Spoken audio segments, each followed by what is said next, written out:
Figures obtained by Power and Politics from Correctional Services of Canada show there's been a 32% jump in gang membership in 5 years across the country. That compares to less than a 5% increase in offenders who are not affiliated with gangs. 40% of all inmates and those in community supervision in the prairies now belong to gang. That's the highest area. In Ontario, that figure is 23%. A study commissioned by the federal government 3 years ago warned about gangs in prisons, and it showed how the prison gang problem has a direct link to public safety, warning that prison overcrowding and underfunding will escalate the problem, saying that prisoners involved in gangs have a higher percentage of recidivism. So is the Correctional Services of Canada's anti-gang strategy failing? If so, why? And is the proliferation in prisons fueling violence we've seen on the streets this summer? Pretty shocking increases here, over 30%, especially in places like the prairies. Is the problem here overcrowding? What do you see as the cause of this escalation in gang affiliation? Well, there is an increase in gang affiliation in our prisons, and this is good news as far as we're concerned, because it means that our law and order initiatives are working. We have specifically targeted gang members in several pieces of legislation. For instance, murder that's affiliated with gang membership is automatically first-degree murder. That means at least 25 years in jail. We've tackled violent gun crimes. Drive-by shootings, for instance, now carry a mandatory minimum penalty. So this is exactly what we wanted to do, take these particularly violent criminals off our streets and stop this revolving door of justice that so many Canadians complain about and keep them off our streets. Now, tell me, are you suggesting that the rise in the number of gang-affiliated prisoners means they were affiliated with the gangs before they got into prison, or, as the report seems to suggest, that once they get into prison, they're becoming affiliated with gangs? What do you say?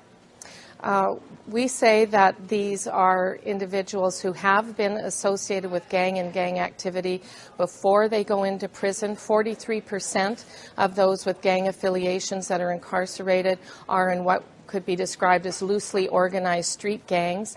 Of course, there may be alliances made within prisons as well. But this is really as a result of us targeting those in gangs, some, as I say, loosely affiliated, and we've learned that in the Justice Committee that there is often a much more of a flow in gang affiliations in modern times with modern ways of communicating with each other than there used to be.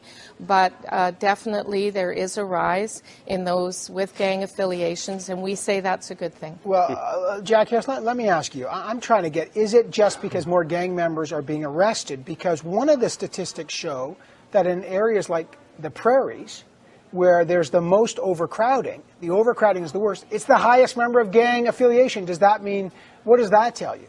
Well, look, I'm shocked to hear Kerry Lynn Findlay say that the rise of gangs in prisons is good news. That seems to be the latest bit of conservative spin on this. Correctional Services of Canada, the people who run the institutions, their studies show that over 60% of the people in prisons who join gangs do so out of fear of other prisoners and fear of personal safety and fear of gangs in prison, so they need to protect themselves. And that's because there is a rise in violence within the prisons, prisoner against prisoner, double bunking, overcrowding, $300 million taken out of the prison budget this year alone. Only 1.8% of the budget of the Correctional Service of Canada is spent on programming. And as you mentioned, recidivism for gang members is up. What that means, frankly, is that when they get out, they're going to go back in because they're going to go out and commit crimes as a part of a gang that they've joined in prison. I think this is very bad news, frankly, not good news like the government is claiming. Kevin Lamoureux.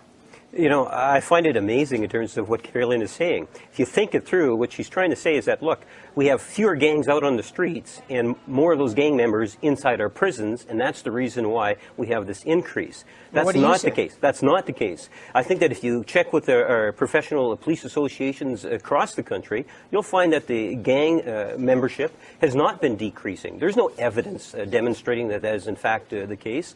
The people that are joining and becoming more affiliated with gangs inside our prisons are doing it for reasons of safety and other issues. And maybe if the ministry spent some time in terms of talking with the correctional facility officers to get a better sense as to why those numbers are increasing.